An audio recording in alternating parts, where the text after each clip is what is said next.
కూడా మాట్లాడుకున్నాం. అంటే రెడ్ బుక్ ఓపెన్ చేశాడు. ఒకవైపు అధికారుల మీద రివెంజ్ తీర్చుకోవడం అనేది మొదలైంది.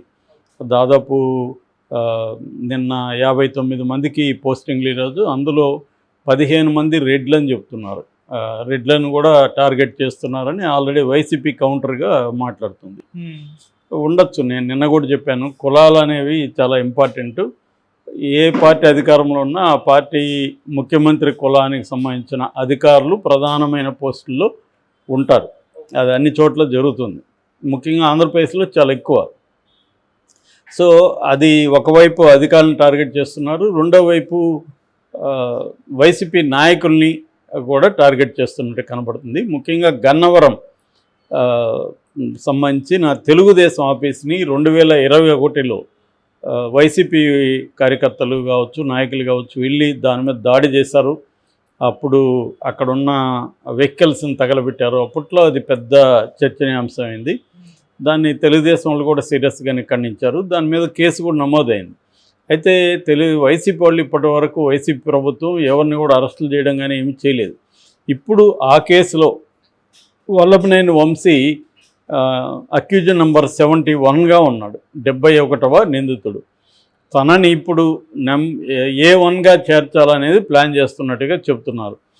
అంటే ఇక్కడ కూడా మనం మామూలుగానే ఇన్వెస్టిగేటివ్ ఏజెన్సీల స్ట్రాటజీస్ అంతా కూడా ఒకే రకంగా ఉంటుంది దేశవ్యాప్తంగా. అధికార పార్టీ ఎవరిని ఇరికించాలంటే ముందు ఏం చేస్తారంటే దాంట్లో పాల్గొన్న వాళ్ళు ఆ వీడియోలు అవి చూసి అందులో వాళ్ళు తీసుకొస్తారు. తర్వాత వాళ్ళ వాంగ్మూలాలను బేస్ చేసుకుంటారు. అంటే వాంగ్మూలాలు ఏముంటాయి, మామూలుగా పోలీసులు చెప్పిందే వాళ్ళు చెప్తుంటారు. వాంగ్మూలాలంతా కన్ఫెషన్ రిపోర్ట్ అంటే నథింగ్ బట్ పోలీసులు మనకేం చెప్తే మనం అదే చెప్పినట్టు పోలీసులు రాసుకుంటారు, సంతకం పెట్టమంటారు మనల్ని. ఎందుకంటే కోర్టులో ఇవి ఎలాగో నిలవు, కానీ కోర్టులో నిలవకపోయినా కూడా వేరే అరెస్టులకి ఇది సాగ్గా కోర్టులో చూపిస్తారు. సో అలాగా ఇది కూడా ఏం చేశారంటే ఆల్రెడీ వల్లభనేని వంశీకి సంబంధించిన యూసఫ్ పఠాన్ అనే ఒక అతన్ని అరెస్ట్ చేశారు, రమేష్ అని ఒక అతను అరెస్ట్ చేశారు. ఇలాగ మొత్తం 18 మందిని ఇప్పటి వరకు ఆ కేసులో అరెస్ట్ చేశారు. ఈ 18 మంది దగ్గర వాంగ్మూలాలు తీసుకొని ఈ 18 మందిలో ఎక్కువ మంది ఇదంతా కూడా చేయించింది వల్లభనేని వంశీ అని చెప్పాడని వల్లభనేని వంశీని అరెస్ట్ చేసి A1గా వల్లభనేని వంశీ చేర్చాలనేది ప్లాన్ అని చెప్తున్నారు.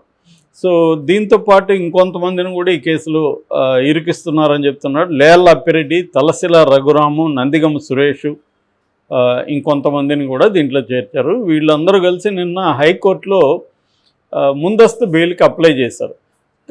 అయితే హైకోర్టు విఆర్కే కృపాసాగర్ జడ్జి చాలా సీరియస్గానే వైసీపీ వాళ్ళని ప్రశ్నించారు. ఒక పార్టీ ఆఫీస్ మీద మరొక పార్టీ ప్రభుత్వం ఎలా దాడి చేస్తుంది, ఇది కరెక్టా, అలా దాడి చేయొచ్చా అనే ప్రశ్న ఆయన వేశాడు. ఖచ్చితంగా అది కరెక్ట్ కాదు, ఎవరు కూడా సపోర్ట్ చేయరు. ఖచ్చితంగా దాడి చేసిన వాళ్ళ మీద, దాడి చేయించిన వాళ్ళ మీద ఖచ్చితంగా చర్య తీసుకోవాలి, దాంట్లో నోడు. జడ్జెస్ కూడా కొంత ఒళ్ళు దగ్గర పెట్టుకొని చేస్తారు. ఎందుకంటే పెద్ద అడ్వకేట్లు, సుప్రీంకోర్టు అడ్వకేట్లు హైకోర్టులో వాదించడం అంటే ఖచ్చితంగా జడ్జెస్ కూడా కొద్దిగా ఇదే ఉంటుంది. సో అందుకని చంద్రబాబు కానీ లేకపోతే లోకేష్ కానీ ఈ కేసుని సీరియస్గా తీసుకొని వీళ్ళందరినీ లోపలేసేయాలి, బెయిల్ రాకుండా చూసుకోవాలి.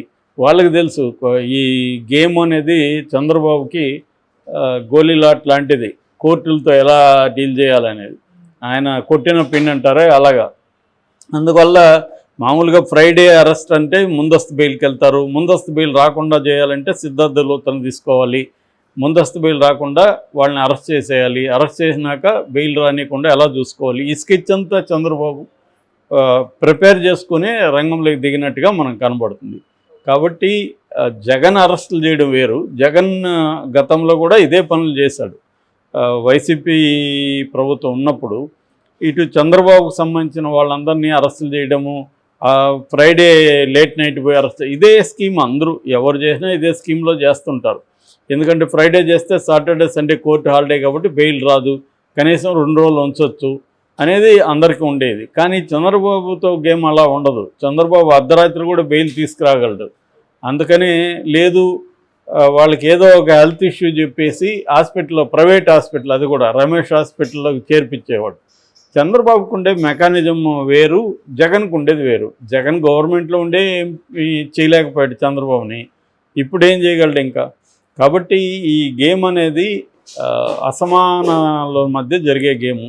అంటే చంద్రబాబుకు ఉన్న బలాలు వేరు. నేను చాలాసార్లు చెప్తుంటాను, చంద్రబాబుకి ఇటు కులము బలం ఉంది, మీడియా బలం ఉంది, వ్యవస్థలో మనుషులు ఉన్నారు, పార్టీ స్ట్రక్చరు చాలా స్ట్రాంగ్గా ఉంటుంది. ఈ 4 బలాలను ఉపయోగించుకొని చంద్రబాబు ప్రత్యర్థుల్ని ఆడుకుంటుంటాడు. సో అక్కడ ఫస్ట్ టైము కొంత వైఎస్ఆర్ చంద్రబాబుని ఢీకొనగలిగాడు, తర్వాత జగన్ కూడా ఒక మేరకు చేయగలిగాడు, కానీ ఫుల్గా చేయలేకపోయాడు జగన్ కూడా. ఎందుకంటే జగన్కి ఈ వ్యవస్థల సపోర్ట్ లేదు. ఎప్పుడు కూడా ఈ నేను చెప్పిన 4 రకాల పిల్లర్స్ అనేవి రాజకీయ నాయకులకి లేకపోతే ఏమవుతుందంటే వాళ్ళ క్రైసిస్ వచ్చినప్పుడు వాళ్ళని ఎవరు కాపాడలేరు. సో ఇప్పుడు జగన్ పరిస్థితి అదే. అందువల్ల ఖచ్చితంగా వీళ్ళు ఫేస్ ద మ్యూజిక్ అని ఒక సామెత ఉంటుంది ఇంగ్లీష్లో. మ్యూజిక్ని వీళ్ళు ఫేస్ చేయాల్సిందే. అందరూ జైలుకి వెళ్ళాలి. బెయిల్ అంత ఈజీగా రావు, చంద్రబాబుతో గేమ్ కాబట్టి బెయిల్ కూడా రావు. సో చంద్రబాబు అయితే బెయిల్ తెచ్చుకోగలడు, కానీ జగన్ ఆ స్థాయిలో బెయిల్ తెప్పించే పరిస్థితి లేదు. సో ఈ ప్రెజరంతా తట్టుకోలేక వైసీపీలో నుంచి నాయకులు బయటకు వచ్చేయాలనేది వీళ్ళకున్న మేజర్ టార్గెట్. అంటే బేసిక్గా రెవెంజ్ స్టోరీలో టార్గెట్స్ ఎలా ఉంటాయంటే, ఒకటి గతంలో మనల్ని ఇది చేస్తారు కాబట్టి మనం చేయాలి అనేది బేసిక్ రెవెంజ్ ప్లాట్. సెకండు వాళ్ళని ప్రెజర్ చేయడం ద్వారా, కేసులు పెట్టి అరెస్ట్ చేయడం ద్వారా ఆ పార్టీని వీకెన్ చేసేసి వాళ్ళందరినీ బయటికి ఏ కాంగ్రెస్లోకి నెట్టేయగలిగితే లేదా బీజేపీలోకి పంపించేయగలిగితే వైసీపీ ఖాళీ అవుతుంది. ఇది స్ట్రాటజీ అనమాట. ఇది ప్రతి పార్టీ చేస్తుంది. కొంతమంది చంద్రబాబు లాంటి వాళ్ళు ఎఫెక్టివ్గా చేస్తారు, జగన్ లాంటి వాళ్ళు అంత ఎఫెక్టివ్గా చేయలేరు. కానీ బేసిక్గా మాత్రం తేడా ఏమీ లేదు, అందరూ ఇదే చేస్తారు. జగన్ కూడా గతంలో ఉన్నప్పుడు ప్రత్యర్థుల మీద కేసులు పెట్టడం, వాళ్ళ ఆస్తులు ధ్వంసం చేయడం, ఇవన్నీ జగన్ కూడా చేశాడు. జగన్ ఎందుకు చేశాడంటే ఇది సేమ్ కారణమే, అందరికీ ఎవరైనా ఇదే. 2014 నుంచి 19 వరకు తెలుగుదేశం వాళ్ళు మా మీద దాడులు చేశారు, మమ్మల్ని అరెస్ట్ చేశారని. 2019 నుంచి 24 వరకు వైసీపీ వాళ్ళు చేశారు. ఇప్పుడు మళ్ళీ వీళ్ళు చేస్తాం. ఇది ఒక విసియస్ సర్కిల్, విషవలయం లాంటిది. అంటే రివెంజ్, మేము వచ్చినప్పుడు మీ సంగతి చూస్తాం, మీరు వచ్చినప్పుడు మా సంగతి చూస్తారు. సో దీనివల్ల అంతిమంగా ప్రజలకైతే మాత్రం ఖచ్చితంగా నష్టమే. ఎందుకంటే శాంతి భద్రతల ఇష్యూ వస్తుంది. ఇటువంటి పెట్టుకుంటూ పోయినప్పుడు నాయకులు అల్టిమేట్గా వాళ్ళకి డబ్బులు ఉంటాయి, కొంత ఇబ్బందులు పడినా వాళ్ళు చేయగలరు. కానీ